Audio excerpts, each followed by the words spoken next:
Reiniciamos.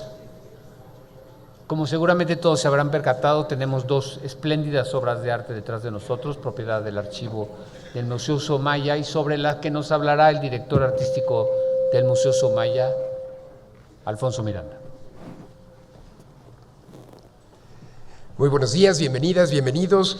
Las escenas de nieve han ocupado, sin lugar a dudas, un lugar muy importante en la historia del arte. Al estudiarlas, hoy también desde la ciencia, revelan información que resulta clave o nodal para entender, comprender y prefigurar las transformaciones climáticas que estamos atestiguando. Entre el siglo XIV y hacia 1850, Europa vivió un cambio climático conocido como la Pequeña Edad de Hielo. Se tiene registro de una temperatura del planeta que descendió 1 grado centígrado. La causa principal fue la disminución de la actividad solar, debido también a una disminución de las manchas solares. El periodo específico que estas obras y un acervo, un fondo muy importante dentro de la Pinacoteca de Fundación Carlos Slim de los antiguos maestros europeos, data de 1645 a 1715, y a ese fenómeno se le conoce como el mínimo de Maunder. Estas escuelas, sobre todo artísticas del norte de Europa, van a retratar usos y costumbres, la vida cotidiana de sociedades que vivieron prácticamente en invierno, que se prolongó de manera sustancial, al grado que hay testimonios como los que logró escribir Virginia Woolf en el siglo XIX, en su famosa obra Orlando, donde en ese invierno de 1607 daba cuenta en retrospectiva de The Great Frost, un fenómeno que el Támesis se congeló, y sobre él, sobre este río, hoy pues muy importante en Londres, se construyeron edificaciones.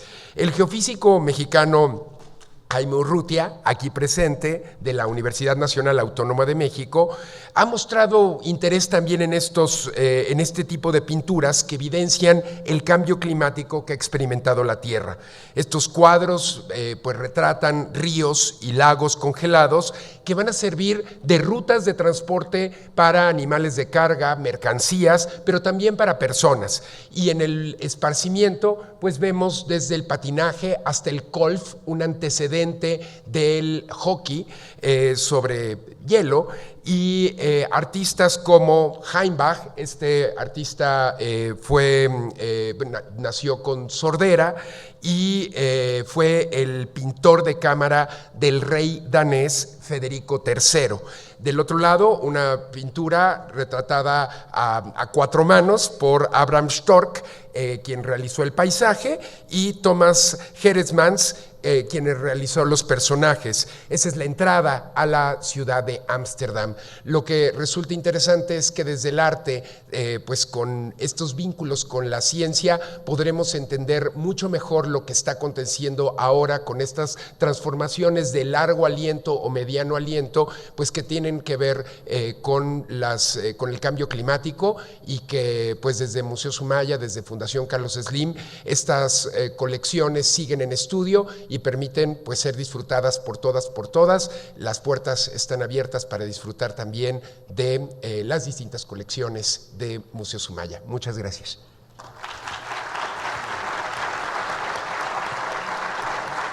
Gracias, Alfonso.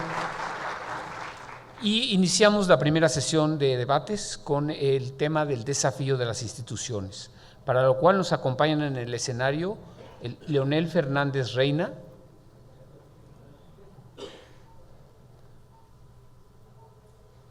el presidente Felipe González, César Gaviria,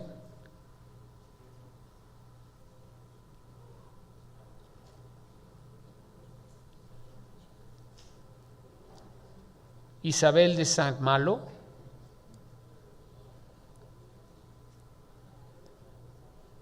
nuevamente el presidente Julio María Sanguinetti y el ingeniero Carlos Slim.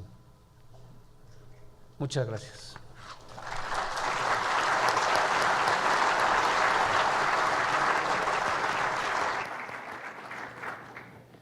Bueno, iniciamos las conversaciones sobre los temas que apenas hemos dejado planteados y que son la esencia de todo esto.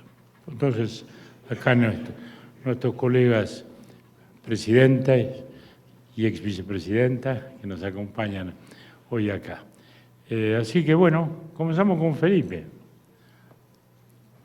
que siempre tiene alguna cosa para decir. Tampoco sé muy bien por qué, pero ya llevamos muchos años haciendo esto. Y además, para colmo, hay que ser breve, pero somos muchos y el tiempo es limitado. Verán, yo voy a utilizar la técnica Gabo, le voy a contar alguna anécdota a ver si nos lleva a la categoría. La anécdota tiene que ver con uno de los conflictos que se han mencionado aquí, es el conflicto Israel-Palestina, por ser preciso. Ahora es Israel-Palestina-Líbano y quizás algo más. Verán, en la institucionalización de Naciones Unidas después de la Segunda Guerra Mundial, pues produjo un esquema de regulación de las relaciones internacionales para evitar tropiezos y catástrofes. Y ha habido dos momentos curiosos. En el año 47-48, la Unión Soviética y Estados Unidos coinciden, aunque la iniciativa no fue de ellos, pero coinciden en aceptar la partición de Palestina para crear el Estado de Israel y el Estado palestino.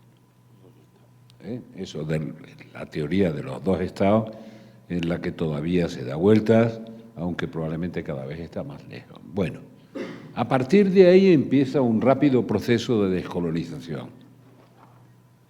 Y en el momento en que empieza la descolonización, empieza también el comienzo y el desarrollo, se acaba de citar aquí también, de la Guerra Fría, que era fría en las zonas, también se ha mencionado, en passant, en las zonas que no eran de rozamiento entre las dos grandes potencias. Tenían una especie de zona tranquila o de seguridad, pero en América Latina se sabe muy bien, en África también, en las zonas de fricción no era tan fría, era más bien caliente.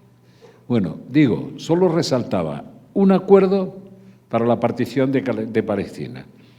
Nunca más hubo la posibilidad de ponerse de acuerdo para intentar encauzar el conflicto que se desencadenó una vez que Israel acepta el desafío, crea su Estado, era el 51%, 51 y algo por ciento del territorio, y los palestinos y los países árabes, empezando por Jordania, que acogía a una parte de los palestinos, rechazan.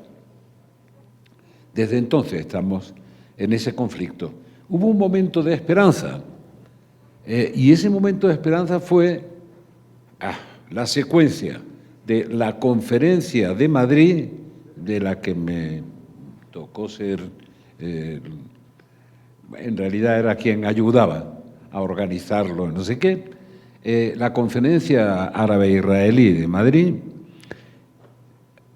y los acuerdos de Oslo.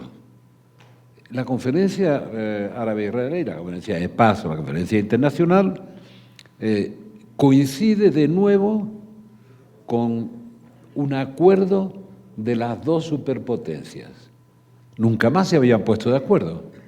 Peleaban por la influencia en Egipto, pero Gorbachev y la evolución del entendimiento con Estados Unidos, y particularmente con el viejo Bush, se ponen de acuerdo y los dos convocan, aunque el trabajo lo hizo Baker, la Conferencia Árabe-Israelí que hicimos en Madrid en el 91.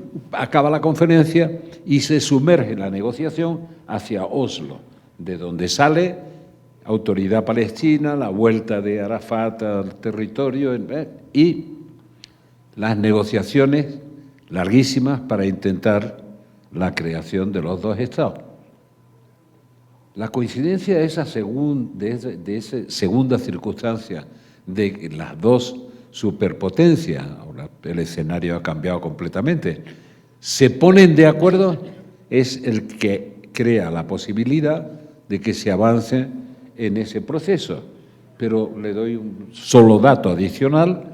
Eso era el 1 de noviembre de 1991, 1 de noviembre.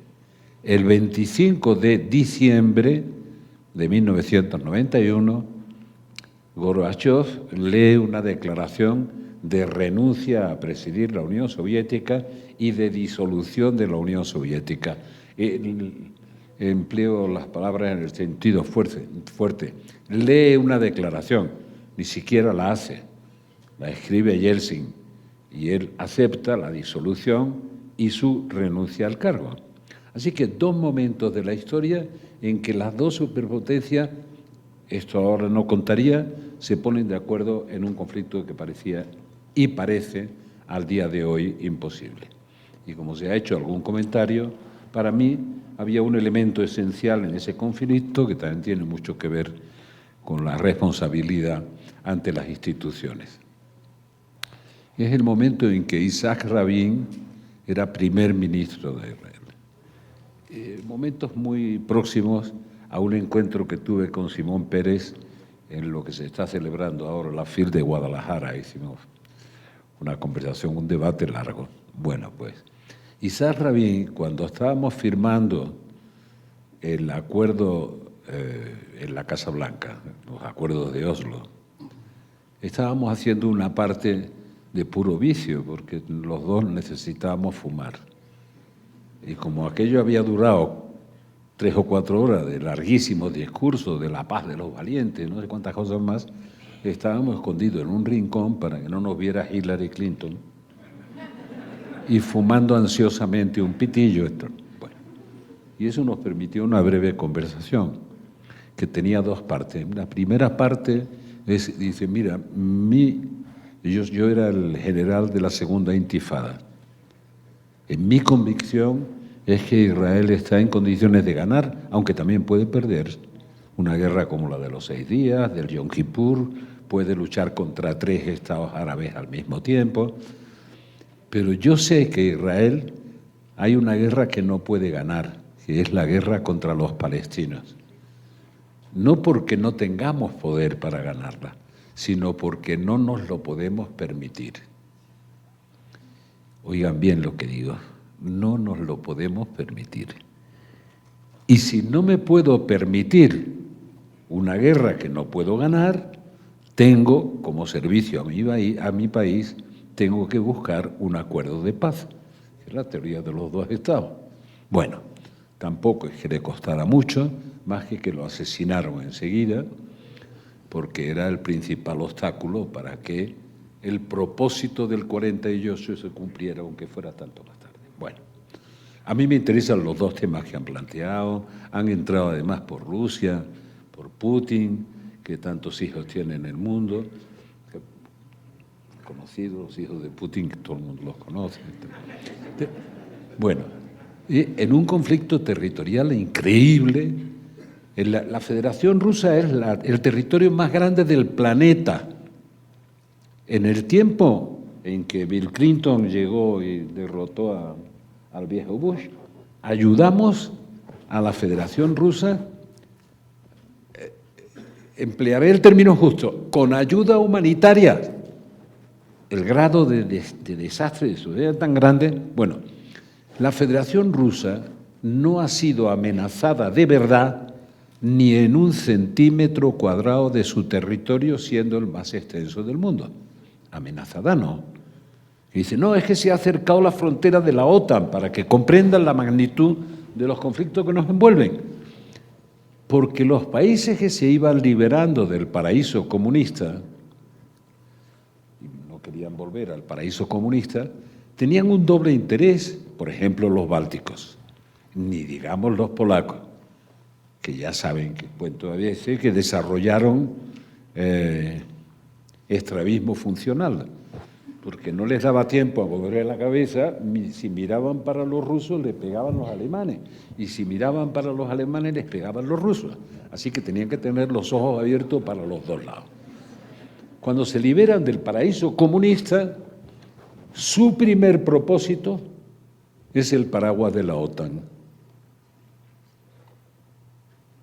porque sabía que la Federación Rusa no iba a ser confiable y no iba a respetar su independencia y su integridad territorial. También querían entrar en las comunidades europeas, la Unión Europea, por aquello del bienestar, pero lo hacían con mucho más recelo, porque pensaban que Bruselas, toda la construcción europea, ojalá se pudiera hacer el acuerdo birregional, que no parece que tenga muchas posibilidades con Mercosur. Toda la Unión Europea es un proceso de construcción, digamos, de soberanías que se comparten gradualmente, pero no de soberanías que se ceden para que otro las utilice, se ceden para compartirlas y ser un poco más fuerte. La Unión Europea es 6,5% de la población mundial en el rinconcito suroccidental de Eurasia. Es un cachito de nada. Y para colmo, todos los europeos estamos más viejos que el Círculo de Montevideo, con perdón. Por tanto, tenemos problemas.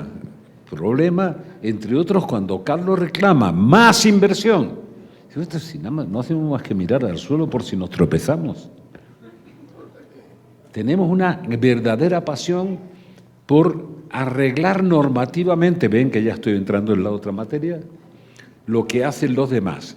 Pero nosotros vamos a hacer alguna vez una cosa como Google o como... No, regular lo que hacen otros sí, pero hacerlo nosotros no. Porque la movilidad ascendente y descendente que es propio de la competitividad de los grandes países, en Europa no existe. En Europa las grandes compañías de hace 50 años, en su 90% siguen siendo las grandes compañías de hoy, son las grandes corporaciones. Movilidad ascendente y descendente, próxima a cero. Por tanto, Europa está dormida de verdad. Yo soy europeo, europeísta, que es una doble condición de ser europeo. Y lo que digo, lo digo con dolor, porque estamos perdiendo enorme cantidad de oportunidades. En Europa no se invierte, tiene razón. En Estados Unidos poco, en Europa menos. Pero no solo no se invierte, sino que hay 300 y pico mil millones de euros por año de ahorro que van a invertir en Estados Unidos, que invierte poco. Una parte de la inversión es europea, no se queda en Europa, Carlos. Pero el ingeniero tiene una inteligencia numérica que te asusta y se le ve, maneja los datos fantásticamente. Como los datos reflejan la realidad, después hay interpretaciones de la realidad. Por tanto, tenemos esa doble condición de ese conflicto europeo y de ese conflicto entre Israel y Palestina. Y al día de hoy quiero decirle, Isaac Rabin, que pagó con su vida su convicción, tenía razón. Y la tiene hoy. El horror de Hamás es indiscutible, pero la vía elegida por Netanyahu y algunas de las fuerzas israelíes es una vía errónea.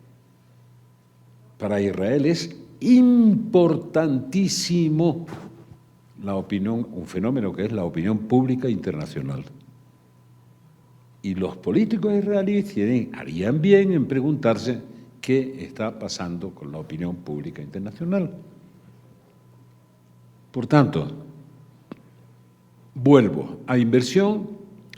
¿Qué es lo que pasa con la inversión, Carlos? Que es la parte en la que no entras tú astutamente. ¿Qué es lo que pasa con la inversión?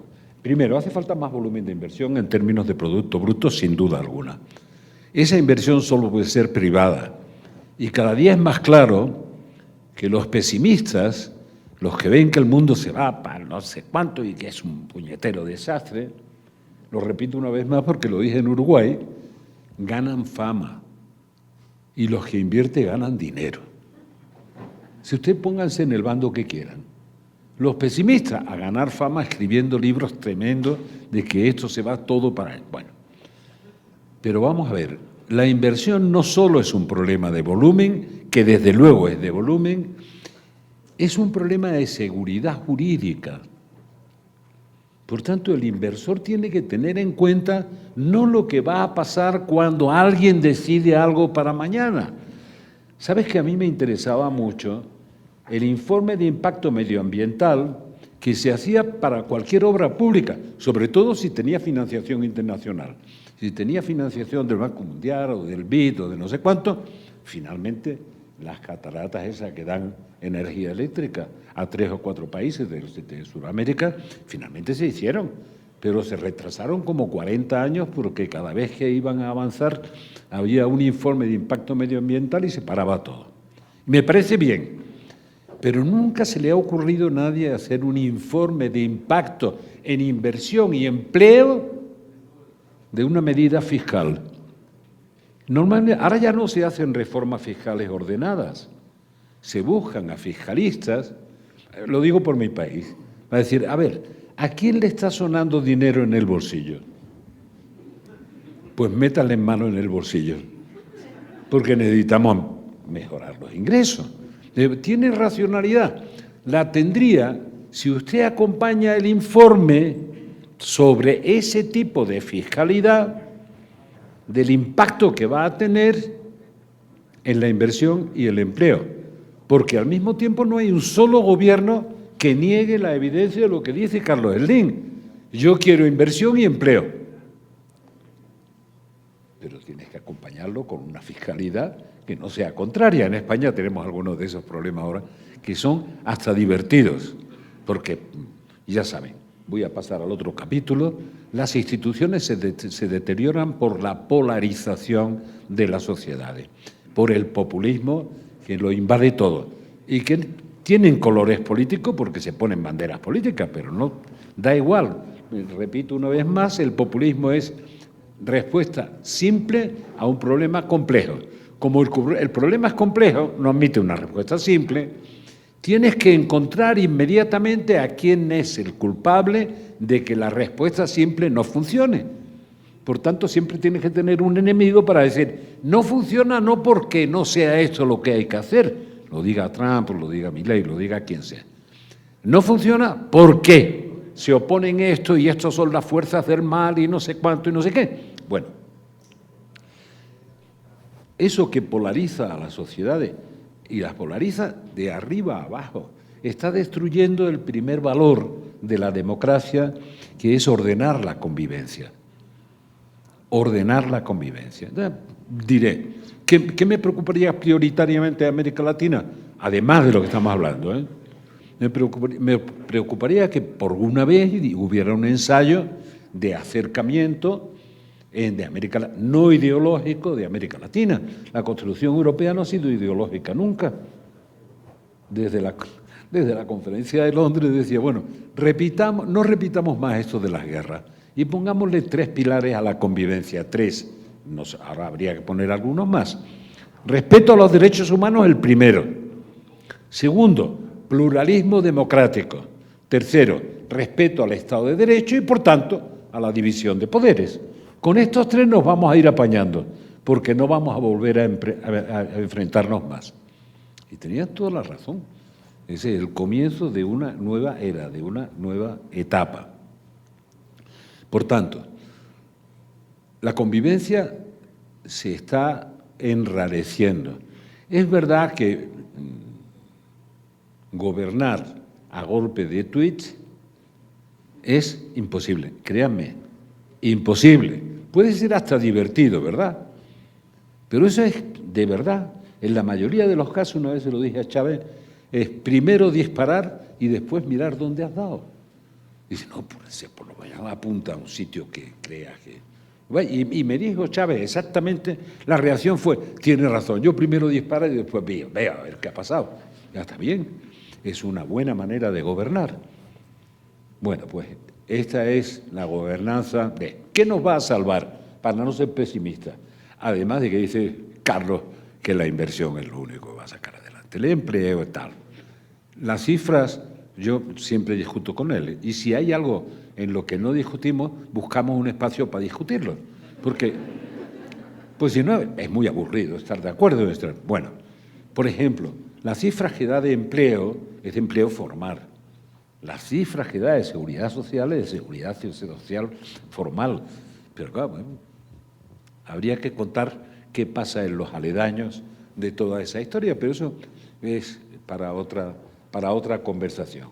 En todo caso, las sociedades no están tan polarizadas. Hay un error que puede cometer Trump, entre los muchos que espero que cometa y rápido. Pero hay uno que es casi seguro que va a cometer. En lo único que no le gana a los mexicanos, en lo único que no le puede ganar, es en capacidad de aguante. Ahí veía un cartel de Mario Moreno Cantinflas diciendo qué pasa cuando un mexicano está harto ya. Dice que aguanta. Y si se vuelve a hartar ya hasta reventar, aguanta otra vez. Bueno, eso no lo saben hacer de la parte de allá de la frontera. Por tanto, hay una fuerza que no es la fuerza de una racionalidad con mucha frecuencia que no tiene en cuenta los sentimientos, en fin. Como estamos en México, y hace tiempo que no hago cosas en México, les diré que México es una nación con una enorme potencia que se expresa en Viva México. ¿Cómo más? Ya párale. Viva México, cabrones. Bueno, está.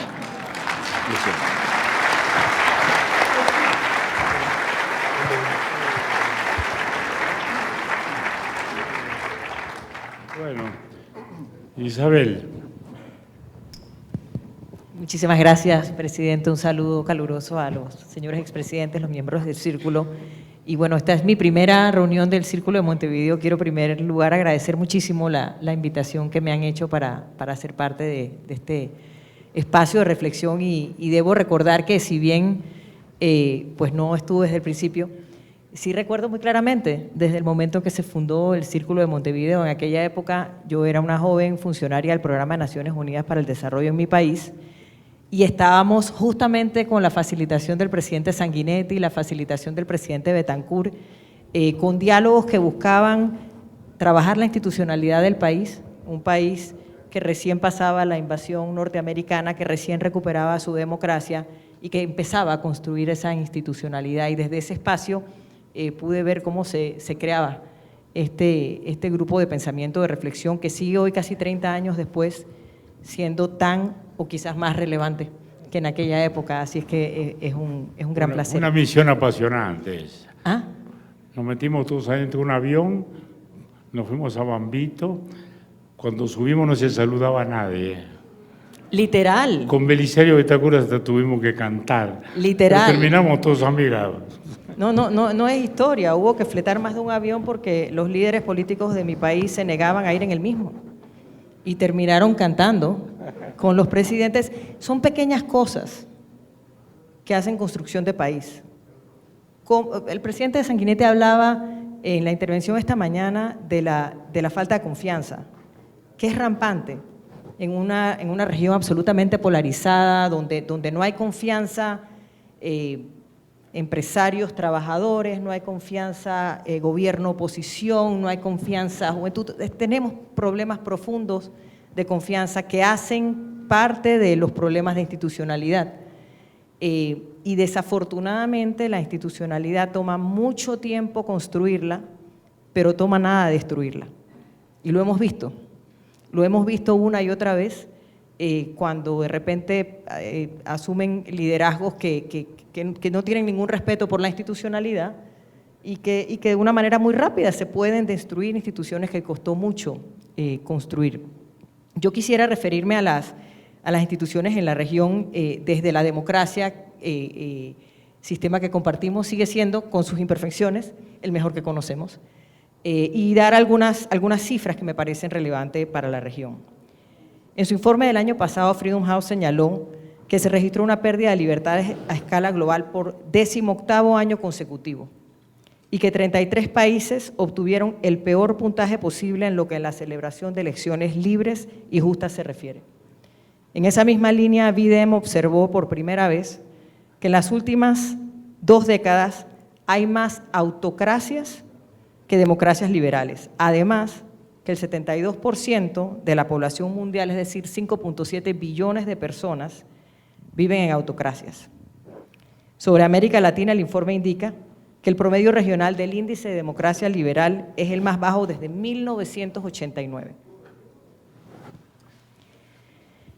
Cuando vemos los temas de confianza, tenemos muchos años mirando lo que nos dice el Latino Barómetro con relación a la indiferencia de los latinoamericanos, con relación al tipo de régimen que gobierna y al respaldo al autoritarismo, porque es que cuando las instituciones son incapaces, como está sucediendo en muchos de nuestros países, de dar respuesta a las necesidades más básicas de la población, entonces surge el que no me importa realmente cuál es el tipo de régimen, lo que me interesa es que pueda resolver mis necesidades. Y en ese escenario es el escenario en el cual nos debatimos en América Latina, y yo creo que uno de los elementos que tenemos que seguir buscando, y que era lo que se buscaba en aquellos diálogos de Bambito y en los de Panamá 2000, donde luego nos pusimos de acuerdo en Panamá, en cómo tendríamos qué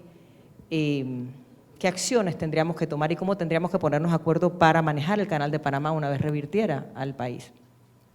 Y es la búsqueda de acuerdos Estado, mercado y sociedad.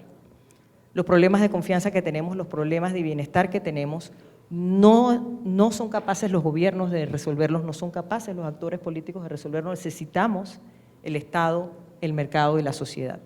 Y en ese ámbito yo quisiera hacer referencia a algunos elementos que son elementos que hacen parte de ese escenario.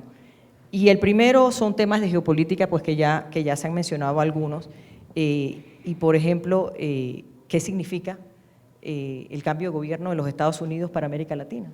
¿Qué significa la entrada del presidente Trump? Ha anunciado medidas con relación a la migración, que sabemos lo que puede significar para efectos de la migración latinoamericana. Pero más allá de eso, y hablando de la parte económica, don Carlos, ¿qué significa para las remesas latinoamericanas, que las cifras varían, pero por ahí dicen que representan el 2.5 o el 3% del Producto Interno Bruto de la región? ¿Qué significa para el Producto Interno Bruto de la región de América Latina la caída de las remesas de esos trabajadores migrantes que hoy trabajan en Estados Unidos y que remiten a sus países estos ingresos? Estamos en México, ciertamente uno de los países que podría verse muy afectado por eso, pero no es el único. ¿Qué significa el cambio de gobierno de Estados Unidos para la región de cara a la tensión creciente China-Estados Unidos? Hasta ahora esa tensión creciente y la creciente presencia de China en América Latina a través de empresas, de acciones del propio gobierno de inversión, porque es que necesitamos inversión extranjera directa y hay mucha inversión de China, no hay tanta de privada de Estados Unidos hacia América Latina, eso es una realidad. ¿Qué significa el cambio de administración en Washington de cara a el impacto que esa tensión puede tener para América Latina, ese crecimiento de China? Eso está por verse, pero es un elemento de geopolítica que necesitamos tener en el radar, como necesitamos tener en el radar la pérdida de atención que ha tenido América Latina en el debate público internacional a partir de las guerras.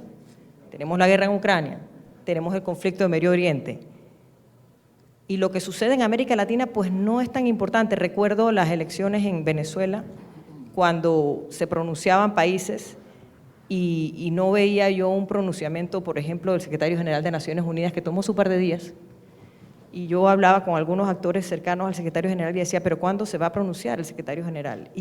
Alguien me comenta con dolor que es que América Latina realmente pues no es el tema que está en la preocupación primordial, y eso es una realidad frente a estos conflictos que nos rodean. Pero es en este escenario en el cual, una región en la cual tenemos los niveles de desconfianza que tenemos los niveles de polarización que tenemos y la realidad de instituciones debilitadas, estos elementos de la geopolítica nos afectan. Y quisiera referirme un poco a el rol de la empresa, porque esto también está cambiando. Y cómo, a ver, no vamos a resolver estos problemas sin la inversión privada que requerimos, sin el rol a nivel de las empresas y del mercado que requerimos, pero es que también cómo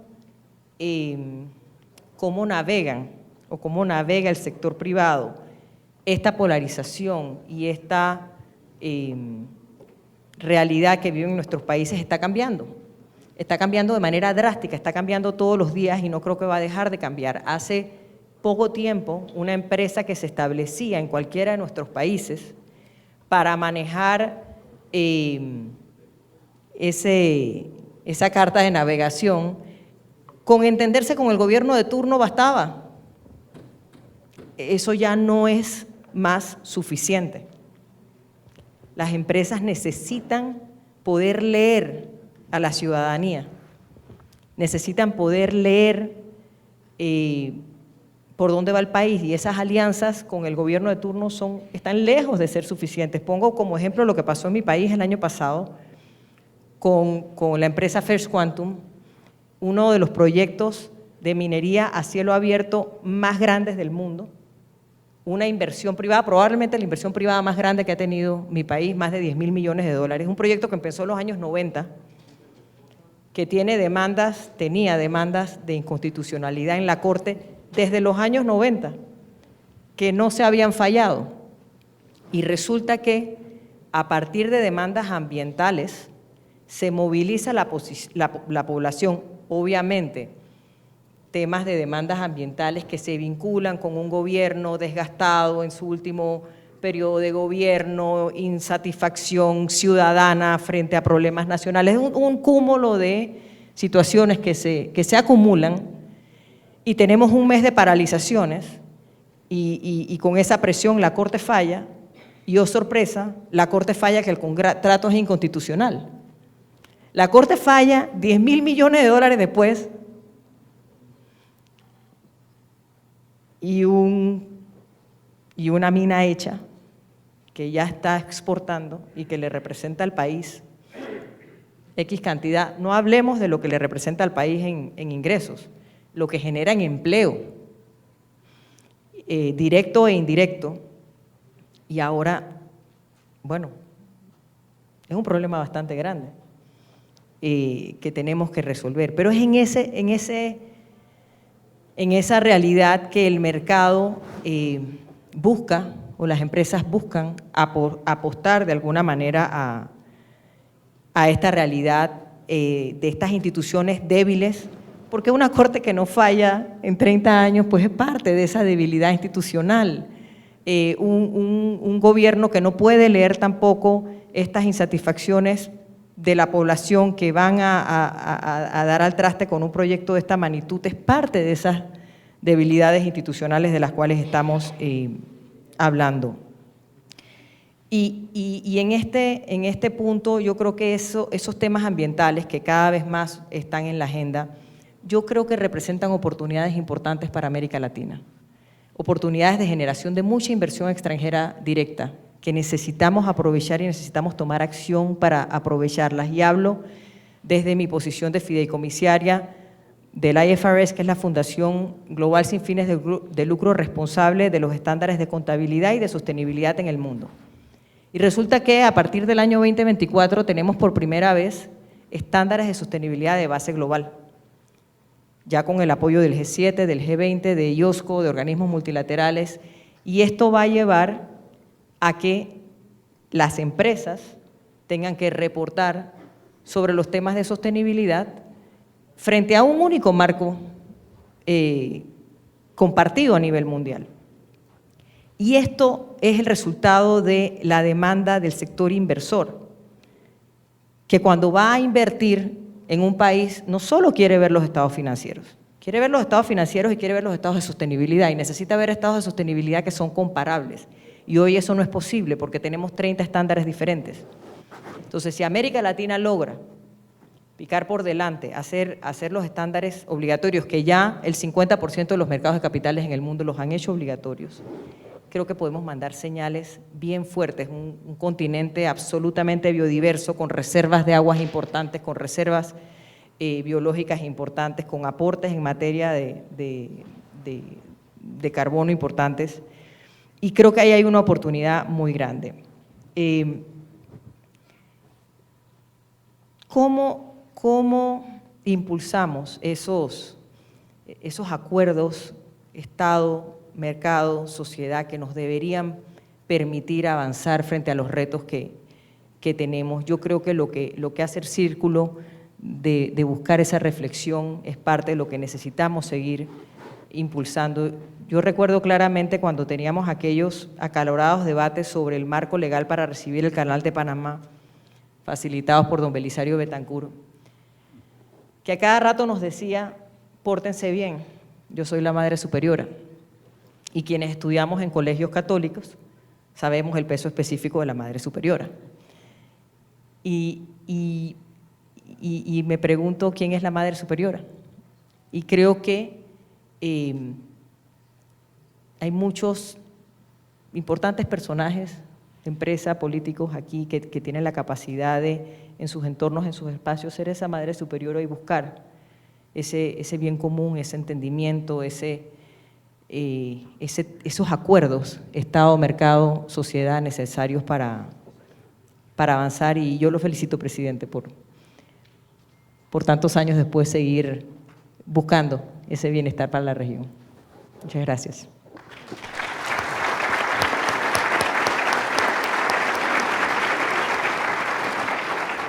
Antes de darle la palabra al presidente Gaviria, hago una pequeña digresión geográfico-histórica.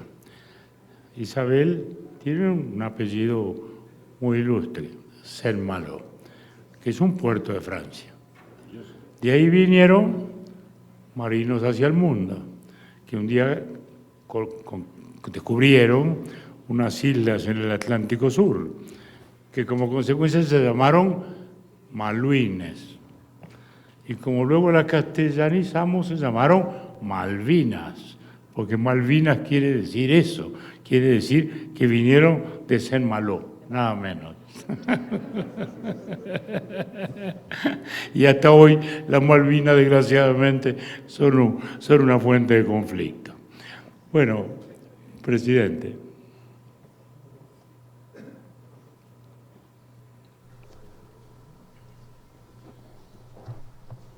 Bueno, muchas gracias, particularmente a don Carlos Slim, que nos ha recibido en su casa, en esta su casa, en este bellísimo museo, que es un ejemplo de lo que los gentes de dinero deberían hacer un poco más en América Latina, porque hacen poquito.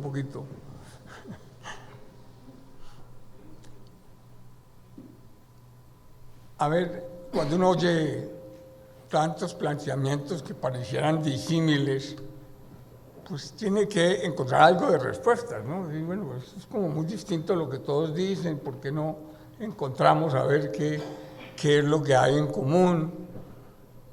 Y yo le quisiera decir al presidente Sanguinetti, que tiene ese don de la palabra tan prodigioso, que hay una cosa que destruye la confianza, o dos: la polarización y el populismo.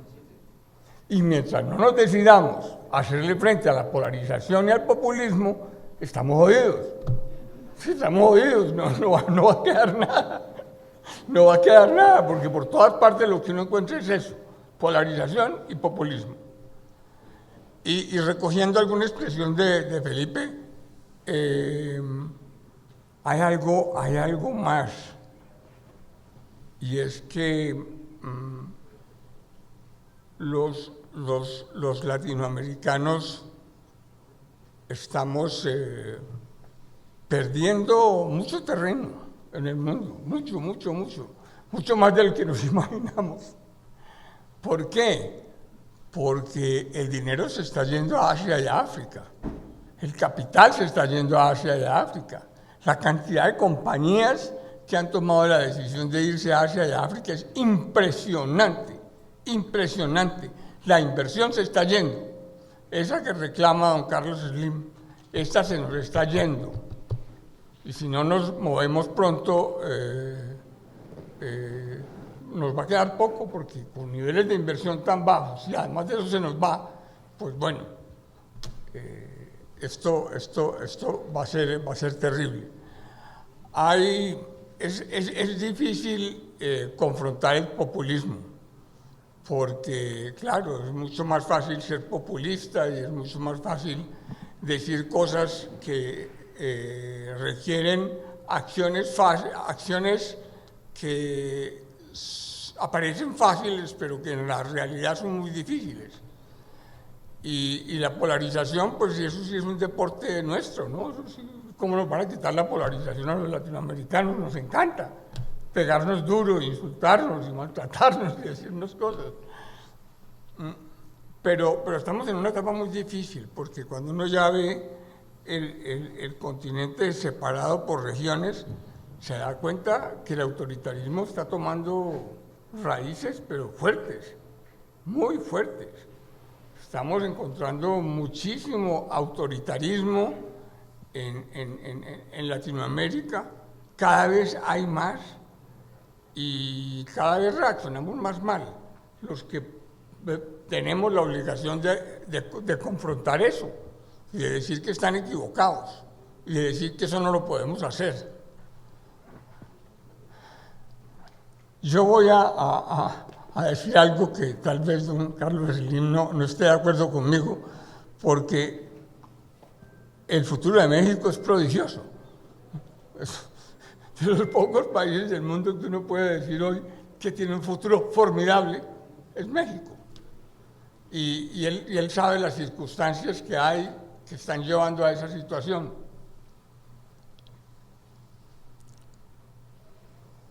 Y lo otro es que hay que ver a los Estados Unidos de una manera un poco diferente. Yo no la veo como la ve don Carlos Slim.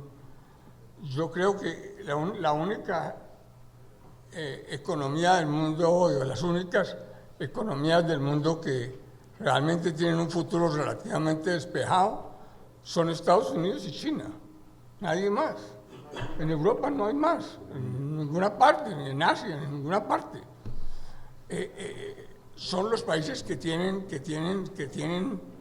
economías que... ¿Y qué pasa en los Estados Unidos? Son cosas simples.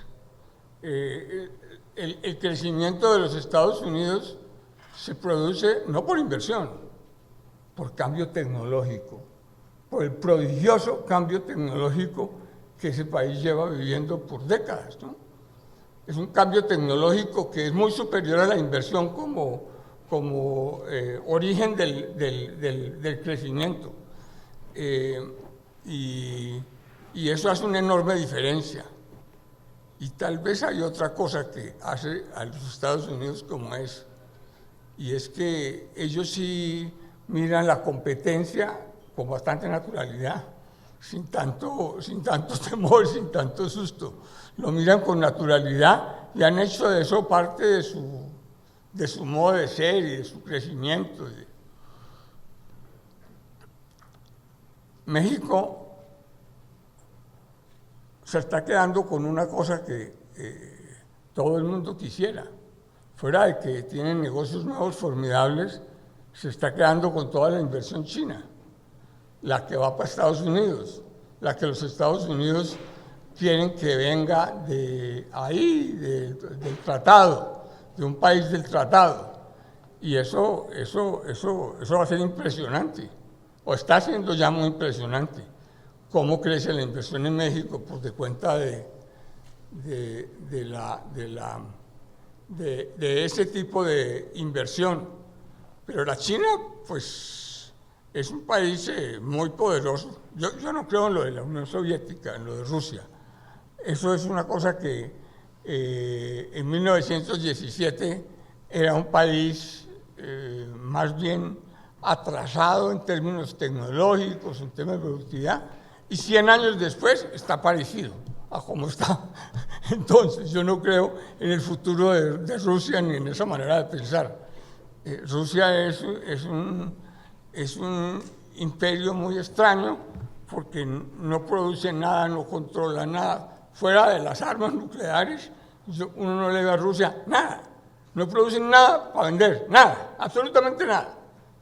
Y entonces así es muy difícil, o sea, eso, no sé qué futuro puede tener un país que no produce nada, que no ha hecho ningún esfuerzo por modernizarse ni por producir más, nada, absolutamente nada.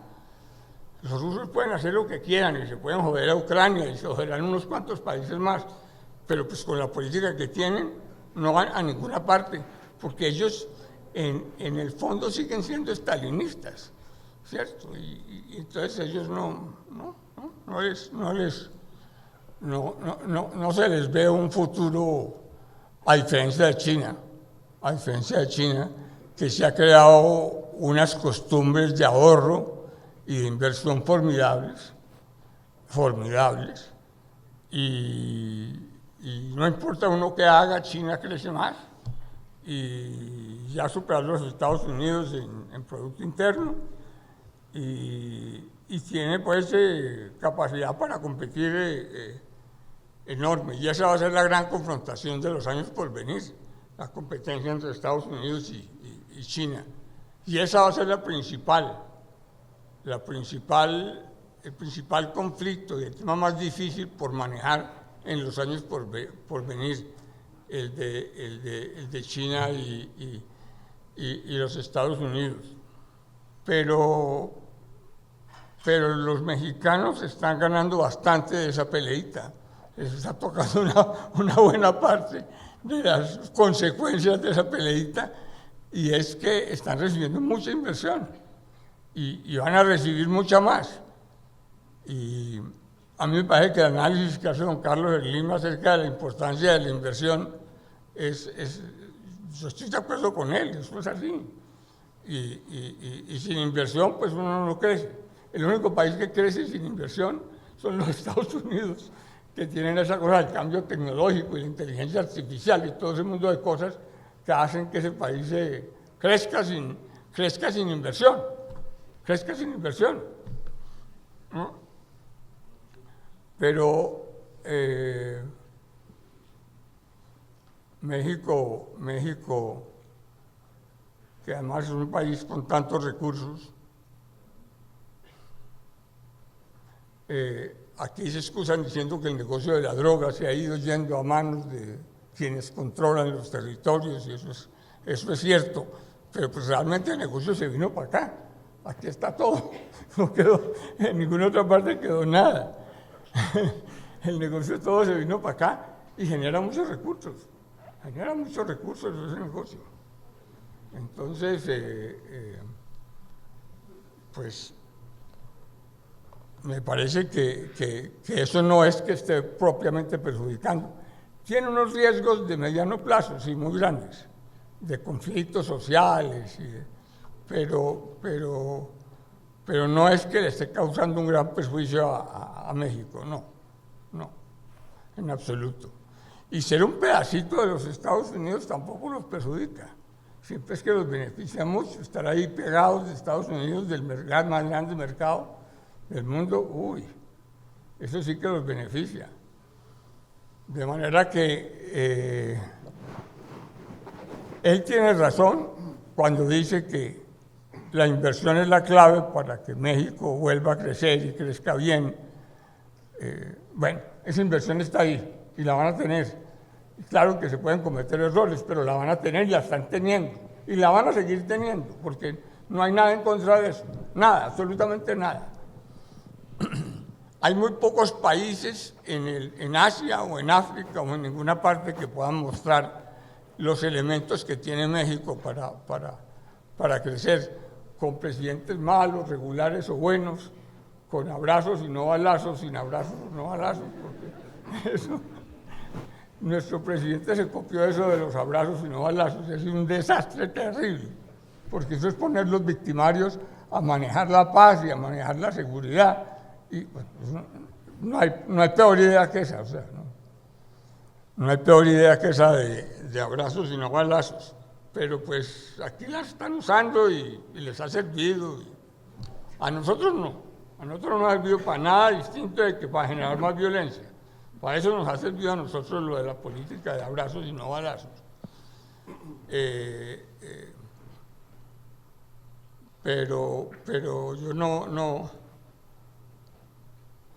creo que, y eso es una cosa que yo digo, a nosotros es Colombia y nosotros somos apenas un pedacito de ese problema que queda allá de drogas, que está ya regado por todos los países andinos. Eso ya no es un tema de Colombia. Todos los países andinos están metidos en eso, de esta manera o de la otra o de aquella. Colombia, Ecuador, Perú, Bolivia, todos están metidos en eso. Todos están metidos en eso, ¿no? Un pedacito de un negocio que ya tampoco es tan grande. Pero de lo que no hay duda es que las ideas de don Carlos Slim, y él termina vendiéndolas porque es un promotor de ideas extraordinario, van a hacer que este país crezca mucho. Van a hacer que este país crezca mucho. Todo lo tiene a su favor, todo lo tiene. No hay elementos negativos para que México no crezca como él piensa que debe crecer y que piensa que va a crecer. Hay muchas maneras de hacer esa composición. Yo a veces creo, en Latinoamérica es difícil pensar en que uno puede crecer con poquito Estado, porque es que hay tanto lío y tantos problemas para manejar que muy difícil que el Estado, uno de todas maneras necesita mucho Estado en Latinoamérica, de todas maneras necesita mucho Estado. Pero así todo, sí es la inversión y sí es la inversión privada el origen, no es la inversión extranjera, no, él tiene razón en eso. Con inversión extranjera, la inversión extranjera ya nos está yendo toda y ya se fue, ya es impresionante lo que uno oye de compañías que tomaron la decisión de irse. En Colombia es impresionante las compañías grandes que han tomado la decisión de irse a África, de Asia, porque ven por allá mejores negocios, no por otra cosa, es un tema de negocios. Pero don Carlos Slim tiene razón y México tiene todos esos elementos favorables que él ve y muchos más, que tal vez no vemos sino los que estamos afuera. Los que estamos afuera y tenemos que mirar a ver qué podemos hacer para tener condiciones similares a las de México. Y a don Julio María Sanguinetti, qué bueno que conserve esa fe y esa confianza que él tiene en las instituciones, en lo importante que son que preservemos la confianza en las instituciones y de que no nos rindamos, de que no bajemos la guardia tan fácil como la estamos bajando, porque sí estamos bajando la guardia muy fácil. Hay que pelear. A mí me está tocando con Petro, que es un personaje, un presidente que trató, o mejor dicho, cuyo esquema original era más parecido al de AMLO. Y sin embargo, pues terminamos en una cosa loca, muy loca y muy poco, que no nos está llevando a ninguna parte. Ojalá que seamos capaces de contener todo el daño que pueden hacer. Estamos decididos a unirnos todos para que eso no lo vuelvan a repetir, para que no puedan alargar esa manera de pensar en el cuatrenio que sigue. Nos vamos a unir todos los partidos, no hay otra salida, y ya lo tenemos propuesto y eso están dando. Y eso están dando y estamos buscando caras jóvenes. Para votar por un solo candidato, todos tratar de buscar una figura joven. Y cuando digo joven, pues tampoco estoy hablando de gente de 20 años, no. Estoy hablando de gente fresca y nueva. Por ejemplo, el presidente de México tuvo por aquí a Hernando Campo, y él es muy bueno, él es un tipo de izquierda, un tipo muy preparado y muy bueno. Fue ministro de Hacienda está es un tipo muy capaz y yo creo que nos va a acompañar y yo creo que toda la gente de mi país, preparada, trabajada, que ha luchado, que sabe todo lo que tenemos detrás para haber crecido, para hacer lo que hoy somos, que toda nos va a acompañar.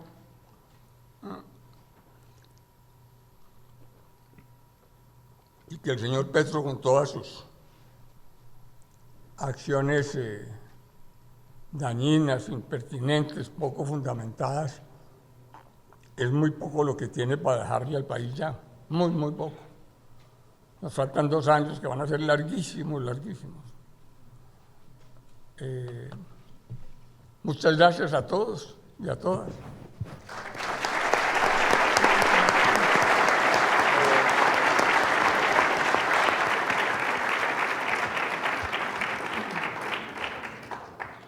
Presidente Fernández, usted que es maestro y siempre nos habla con sentido pedagógico. Muchas gracias, presidente. Un honor estar aquí de nuevo con usted, compartiendo en este foro del Círculo de Montevideo. Un saludo también cordial, afectuoso a nuestros colegas de panel, el presidente Felipe González, la vicepresidenta Isabel Salmalo y el presidente César Gaviria. Bueno, quizás antes de entrar directamente en presentar mis ideas sobre el tema que nos convoca, debo compartir con ustedes una grata experiencia de cómo fue que conocí al presidente Julio María Sanguinetti. Fue en mi primera participación en una cumbre iberoamericana que tuvo lugar en Chile en el 1997. Estaba llegando por vez primera al gobierno en República Dominicana. Y el debate que se produjo entre los presidentes en esa ocasión fue memorable. Magníficas intervenciones. Una de ellas fue Fidel Castro, que nos deslumbró a todos con esa capacidad analítica que tenía. Podíamos estar a favor o en contra, pero no le discutíamos su capacidad para discernir sobre los problemas mundiales. 3 o 4 turnos después de haber intervenido Fidel, le tocó la palabra al presidente Julio María Sanguinetti. Y el presidente Sanguinetti lo que hizo fue refutar literalmente todo cuanto Fidel había dicho, palabra por palabra. Nunca lo mencionó, nunca aludió a él. Cuando nos paramos, en una pausa del evento, Fidel Castro se le acerca al presidente Sanguinetti. Yo estuve de testigo al lado y le dijo en clásico estilo cubano: mira, chico, todo cuanto dijiste yo sé que fue en mi contra, pero lo dijiste tan brillantemente que te tengo que felicitar. Y bueno, yo creo que en el día de hoy lo que hemos visto es una reafirmación de eso, ¿verdad? La brillantez con que siempre nos plantea sus puntos de vista el presidente Julio María Sanguinetti. Por supuesto, agradecer también al ingeniero Carlos Slim por habernos acogido en este emblemático recinto de la cultura mexicana, ¿verdad? Donde ya hemos estado en otra ocasión. Y bueno, en esta oportunidad, el foro del Círculo de Montevideo nos convoca para una reflexión sobre la confianza en la sociedad contemporánea. Y yo he traído aquí un billete norteamericano de $100. No estoy tan mal todavía, son $100. Y observo, dice Felipe que es falso. No sé si es falsa la moneda o que no estoy tan mal, habría que averiguarlo. Bueno, pero en el dorso de la moneda y en todas las monedas norteamericanas dice "In God we trust", en Dios confiamos. Aparece la palabra confianza en la moneda estadounidense. Claro, al decir "In God", en Dios, parece que no creen los hombres. En una interpretación analógica, ¿verdad? Si solamente creemos en Dios, interpreto que no creo en los hombres, pero en todo caso aparece la palabra confianza. Y es que el dinero siempre ha sido una relación de confianza, porque este papel por sí mismo no vale nada, al menos que tengamos la confianza en que en el intercambio de bienes y servicios, lo que usted me da en papel representa el valor de lo que le transmito en bienes físicos o en servicios o en actos intangibles. Se fundamenta en la confianza, porque antes de aparecer el dinero como tal era el trueque. Como no teníamos confianza, yo te entrego 5 pollos por unos zapatos. Pero eso no es posible en el mundo moderno, cargar con mercancías para intercambiar con mercancías, el dinero como instrumento de intercambio de bienes y servicios, y es lo que ha prevalecido. Pero resulta que en la última reunión de los BRICS, lo que ha surgido es una desconfianza con respecto a la moneda norteamericana. Y lo que se plantea es la creación de una moneda alterna. Está hablando de los BRICS de los 10, no los BRICS de los 5. En la última reunión se sumaron 5 países adicionales y ya vienen a representar un poco más de la mitad de la población mundial, el 33% del Producto Interno Bruto y el 42% del suministro de petróleo a la economía mundial. Esos son los BRICS hoy día. Y se plantean una moneda alternativa al dólar norteamericano, porque el dólar ha dejado de ser solo un instrumento de intercambio de bienes y servicios o de reserva en el comercio mundial, sino que el dólar sirve ahora como un mecanismo, un instrumento para establecer sanciones financieras con aquellos países con los cuales se tiene algún diferendo. Cuando un país se saca del sistema SWIFT, lo están excluyendo del sistema financiero global. No puede realizar ninguna transacción, queda aislado del sistema mundial. Entonces, en la medida en que hay una weaponization, como dicen en inglés, del uso de la moneda, la tendencia será crear monedas distintas al dólar norteamericano para no sufrir las consecuencias de las sanciones que se establecen. Bueno, más que establecer una moderna moneda, se habla de la creación de una nueva arquitectura financiera global. Ese es el gran debate, pero esa arquitectura financiera global es a su vez algo que está bajo la sombrilla de la batalla por un nuevo orden mundial. Y creo que todo lo que se da hoy día es ciertamente una batalla por la construcción de un nuevo orden mundial. Y el mundo está en conflicto por ese sentido. El ingeniero Slim nos ilustraba cómo después de la Segunda Guerra Mundial hemos pasado por distintos ciclos. Un ciclo expansivo, desde 1945 hasta los años 70, la cuadruplicación de los precios del petróleo generó ya una primera recesión en el mundo occidental, cómo después pasamos en los años 80 a la década perdida de América Latina, década perdida habiendo crecido 2.7% del PIB.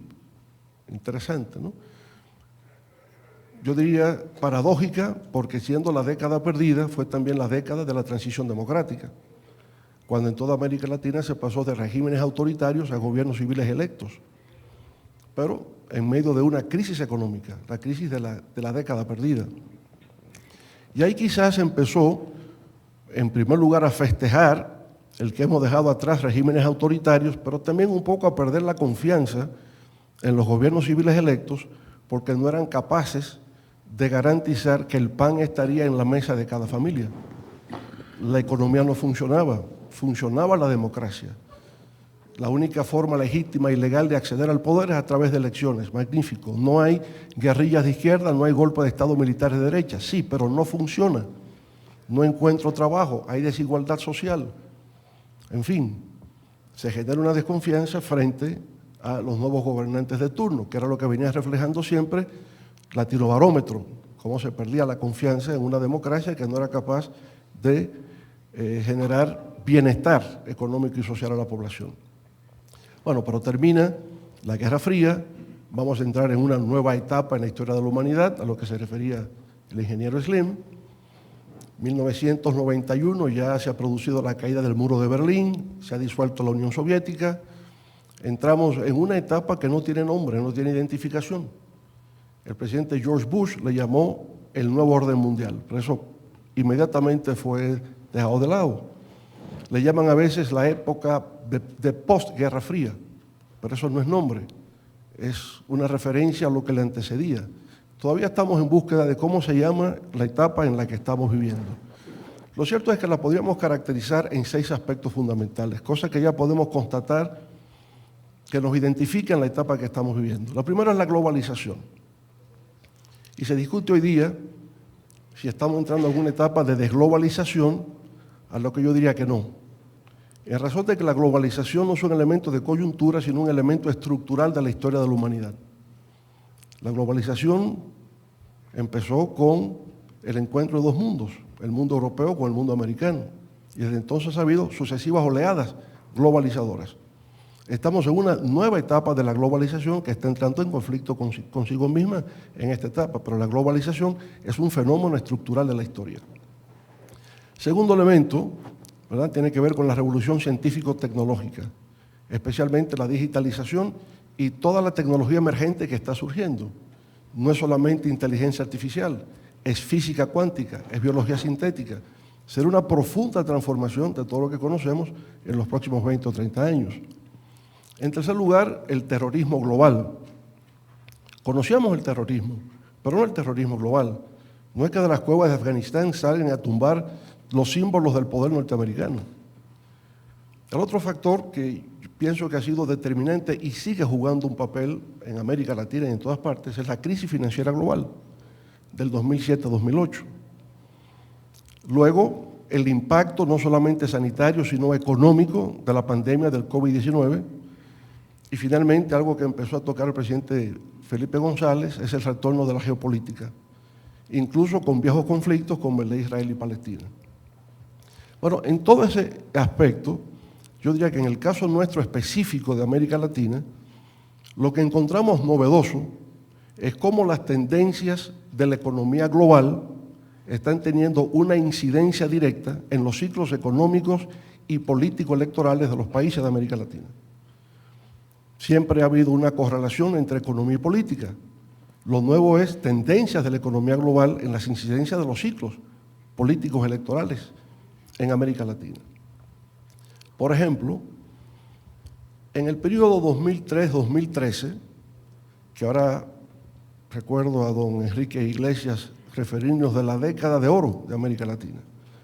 América Latina crece en esa década 5.5%. El mayor nivel de crecimiento en toda la historia económica desde que nos fundamos como república. Nunca habíamos crecido tanto. Ahora, ¿qué ocurría? Que los presidentes electos en ese momento terminaban como rockstars. Se reelegían y terminaban con 70% de aprobación, 80% de aprobación.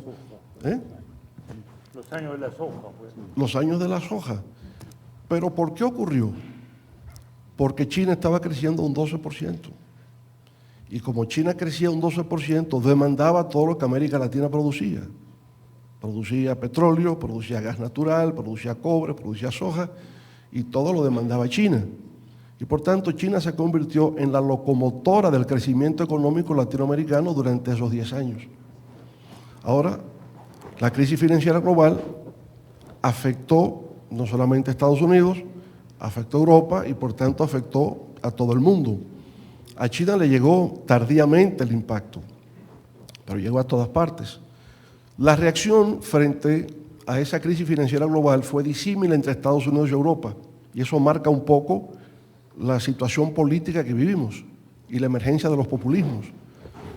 En Estados Unidos, la reacción frente al impacto de la quiebra de bancos fue aplicar una política monetaria expansiva, los llamados quantitative easing, a que hacen referencia los americanos.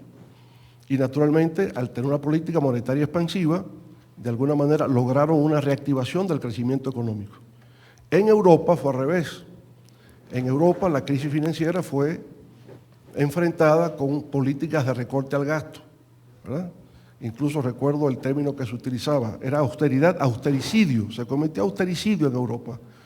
El colapso de Grecia, la propia España gravemente impactada, se perdía la gobernabilidad, las calles tomaron el control de todo, 15M, la emergencia de nuevos partidos políticos. Bueno, no estoy aquí para recordar al presidente Felipe González todo lo que aconteció en su país, pero de una bipolaridad partidista del PSOE y el PP, una multiplicación de los actores que hacen más difícil la convivencia y la gobernabilidad. Bueno, pero eso es Francia. El Reino Unido decide salirse del Brexit y en Estados Unidos finalmente llega Donald Trump en el 16 sin que nadie espere que pueda ganar las elecciones, ni él mismo, ¿verdad? Bueno, lo cierto es que esa situación de la crisis financiera global que genera a escala mundial, un grave trastorno económico, empieza a provocar una nueva etapa también en América Latina. De la década de los 10 años, la década de oro, del 2003 al 2013, estamos en una nueva década perdida, del 2014 al 2024. Del 2014 al 2024 solo hemos crecido 0.5% como región. Y por tanto eso ha afectado los ciclos económicos y los ciclos políticos. Del 2014 al 2024 se han efectuado 22 elecciones presidenciales en América Latina. De esas 22 elecciones presidenciales, solamente 4 países han logrado repetir una reelección. República Dominicana, mi país, lo ha logrado México ahora, del presidente AMLO a la presidenta Claudia Sheinbaum, y el caso de Nicaragua y Venezuela, que podemos entender las causas. Pero en los demás, en los 18 países restantes, el partido de gobierno pierde las elecciones, en todos los casos. Un fenómeno interesante para ser estudiado. En la década de oro todos se repetían. Había un espacio fiscal para invertir en políticas sociales, se gana el apoyo de las multitudes y se gana masivamente en primera vuelta en los procesos electorales. Llega el momento de la crisis y entonces lo que tenemos son protestas callejeras, crisis de gobernabilidad y por lo tanto una desconfianza en el sistema político latinoamericano. Y esa desconfianza ha generado el retorno de los populismos, la demagogia, al fin y al cabo. Las cosas complejas las vamos a resolver inmediatamente, lo que no es posible, porque también nuestra suerte como región está atada a la suerte del mundo. Lo que pasa en el mundo es lo que va a ocurrir en América Latina.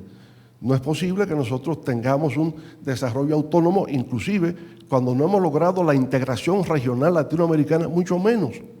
Entonces, es un poco la realidad en la que estamos viviendo, de una desconfianza, porque al mismo tiempo está el factor geopolítico, que es otra forma de incidir, y naturalmente está esa batalla, donde yo creo que el tema de Rusia y Ucrania es un tema mucho más complejo, que yo creo que lo vio con mucha claridad Zbigniew Brzezinski, quien fuera asesor de seguridad del presidente Jimmy Carter, cuando llegó a decir que el futuro de la humanidad se debate en Eurasia, que el que logre dominar desde una perspectiva geopolítica el mundo eurasiático va a tener control del mundo. Y me parece que lo que se está librando por encima de la superficie en el caso de Rusia y Ucrania es el destino de la humanidad. No es simple y llanamente que si OTAN se mueve hacia el este, hay todavía por debajo de la superficie una batalla sólida sobre el control hegemónico mundial. Entonces yo creo que esa es la desconfianza que existe en el mundo de la incertidumbre, acelerado todo por la revolución científico-tecnológica, ¿verdad? Pero aunque vemos cambios siempre en la historia, yo creo que, la naturaleza humana no cambia. Lo que siempre está es el conflicto, y el conflicto siempre genera temores, incertidumbre. Y quizás todavía tenga vigencia, lo que se escribió en el siglo XVI tiene validez para el siglo XXI, y lo encontramos en un monólogo de Hamlet, de Shakespeare, que está meditando y dice, el mundo está desquiciado. Esa es como una palabra de hoy día, el mundo está desquiciado, pero qué desgracia haber nacido yo para tener que remediarlo. Muchas gracias.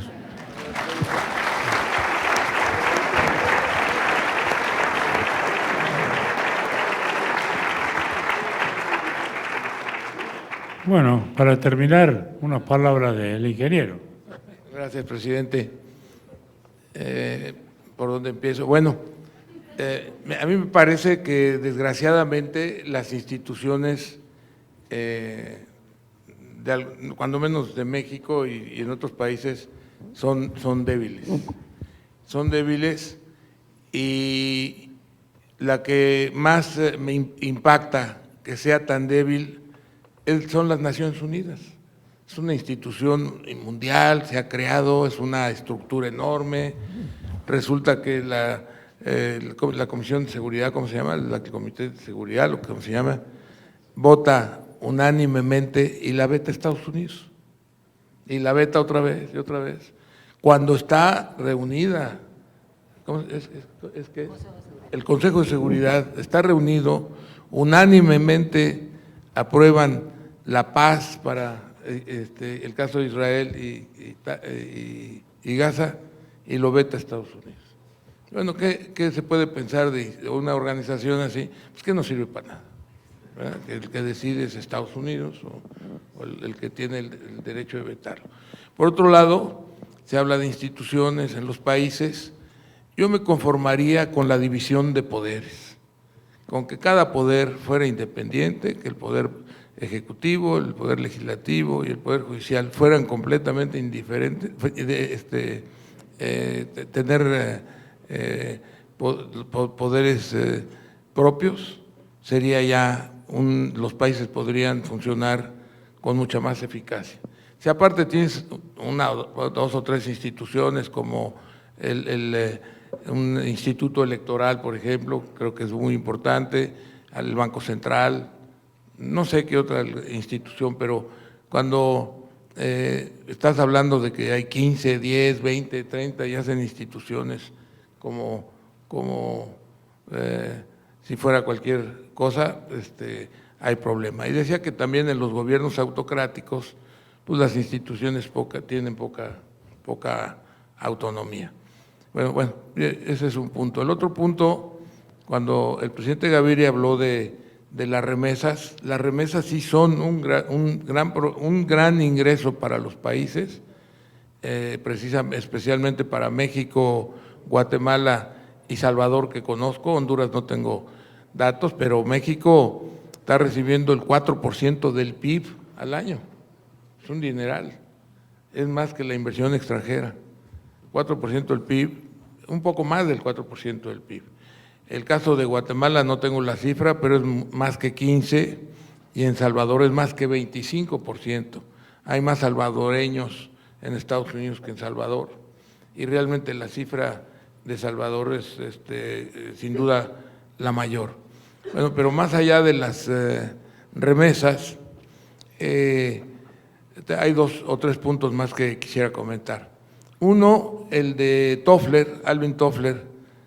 Alvin Toffler había estudiado, futurólogo, y había anticipado toda esta nueva civilización digital, que la llamó la tercera ola. Había anticipado esto y había escrito un libro desde 1970, o sea que lo anticipó desde los 70, todo esto del mundo digital. Este mundo digital, pues ya sabemos dónde estamos ahora, que cada vez avanza más, avanza muy acelerado. Como decía el presidente Leonel Fernández, no solamente es la inteligencia artificial, eso como que se está poniendo de moda. Todo lo que se ha avanzado en medicina, por ejemplo, es sorprendente, y se sigue avanzando mucho. La física cuántica, hay un amplio sector en el que se abre el mundo de manera enorme para poder avanzar y desarrollarse. China no se ha quedado atrás, no solamente se dedicó a maquilar, sino también a absorber tecnología, tiene bastante tecnología. Veíamos que se creaba una empresa en Estados Unidos como Amazon, e inmediatamente salían 2 o 3 en China, y así como salían y se establecían empresas en Estados Unidos, ocurrían en China. Y desgraciadamente para el mundo occidental, las telecomunicaciones que tuvieron sus desarrollos principales en Estados Unidos, en los Bell Labs y en varias instituciones americanas, pues de repente desapareció Lucent, desapareció la francesa, se tuvieron que juntar con la finlandesa, y la única que aparentemente de cierto nivel que ha sobrevivido es Ericsson. Ericsson porque tuvo un director fantástico que hoy es director de Verizon, pero desaparecieron las telecomunicaciones, se las desarrollaron de manera formidable los chinos, y ahora la preocupación de Estados Unidos es que no se les, desde hace ya 10 años, que no se le compre a los chinos, pero tampoco lo venden ellos. Entonces los Estados Unidos se han quedado atrás en muchas de las instituciones, empresas que tenían de gran calidad, y que han desaparecido en función de la idea esta de la globalización y de comprar donde sea más barato.